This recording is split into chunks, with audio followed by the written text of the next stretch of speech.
Hey, this is Matt once again. We're about to another review. This is another paid request for Jonathan Lindsey. Thank you so much for that.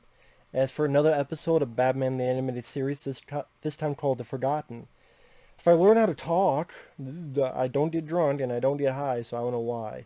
Maybe because it's like 1 in the morning and I need to get some sleep, but I wanted to do this before then. So that's my fault. But like I said, Batman the Animated Series, strong animation, at least for the first season or two before they became the new Batman Adventures. Because we want to be like Superman, the animated series. I'm like, why? You're doing well. Stick with what works. Don't fix when it's not fucking broken. Seems like a common thing that happens a lot. Let's fix shit. Is it broken? No. Then why are you fixing it? I don't know. Just because. But that's not the case here. It still has the nice animation, that 1930s with modern aesthetic. I wasn't sure what I feel about this episode, because at first I'm like, okay, what's this about?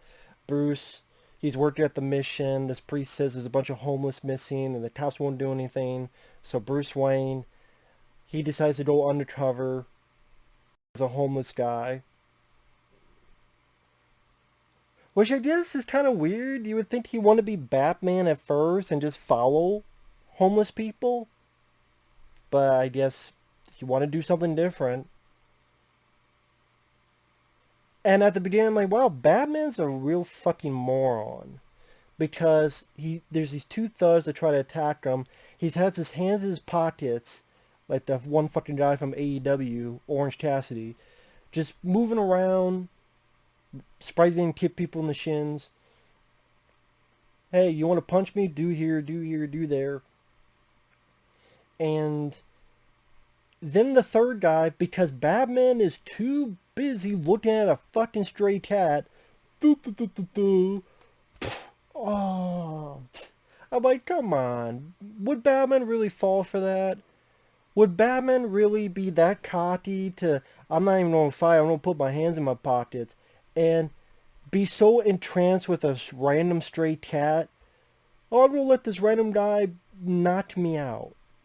Again, I would think Batman is better, smarter, and more coordinated for that.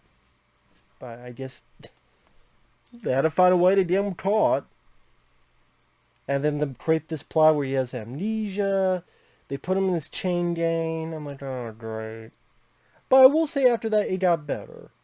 It got better because uh, I like some of the voice actors. The villain was this guy that apparently they actually had him eat while recording the audio. So he sounds more disgusting because he's big obese guy always starving on food, who's telling people to work this mine, work them to death, put them in the sweatbox if they don't feel like it.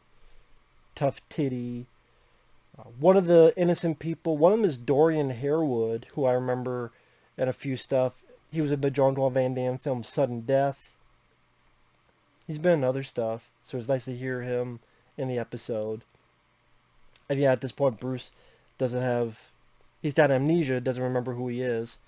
I like that Alfred has a bit to do, Alfred the butler. He's trying to find out what's going on, and he gets in the Batplane. And have a fun animation bit where him and the Batplane are flying through the cliffs. In between the cliffs, I should say. And like I said, there's nice ideas. There's these moments that his mind goes into try to remember who he is.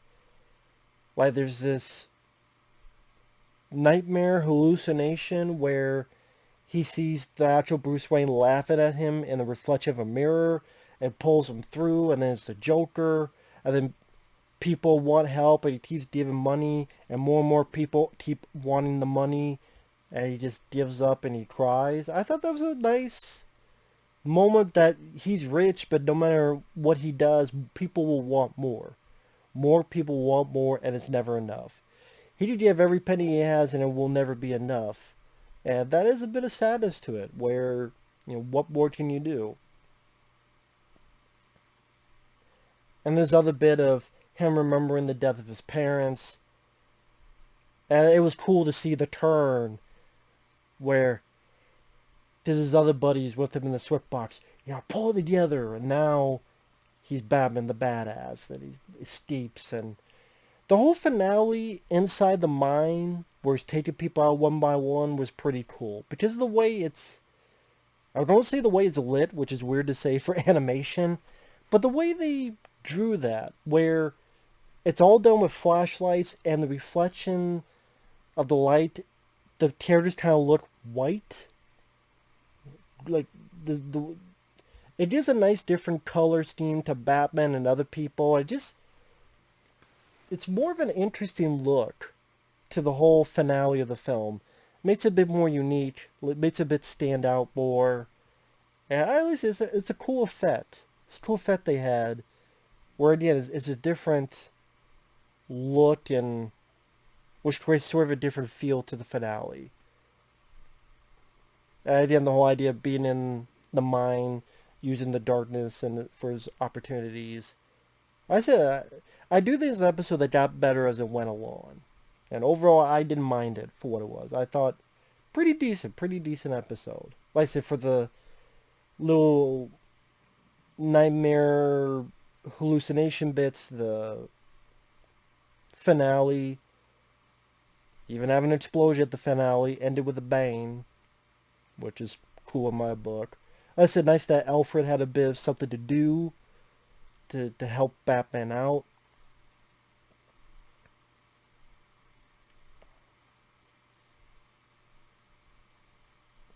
And like I said, it was an episode, like I said, I wasn't sure about it.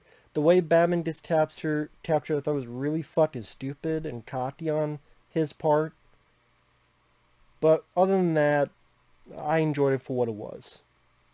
So with that said, thanks for watching. Take care, and we'll see you guys later. Bye bye. Is that short of a review? Well, it's only a 20-minute episode. So it went by fast. That's the thing with a lot, not all, but most of these Batman anime series, they go by pretty fast. Like they keep a nice pace to it, which is another positive I'll give of the show. At least again the first season or two of the show, where it was more worth the shit. So we'll see you guys later. Bye bye.